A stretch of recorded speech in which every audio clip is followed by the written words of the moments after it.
А сейчас пройдем вместе со мной в кухню-гостиную.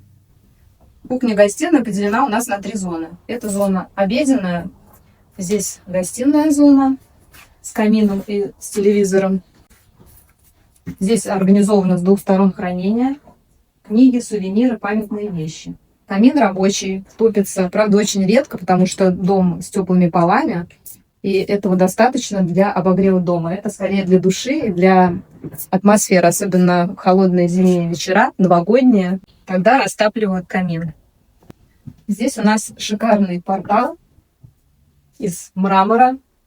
Была одна из самых дорогих покупок для этого дома. Ну, не считая коммуникации, котельной и всего остального. Ради интересов я залезла, посмотрела стоимость, увеличилась в 10 раз.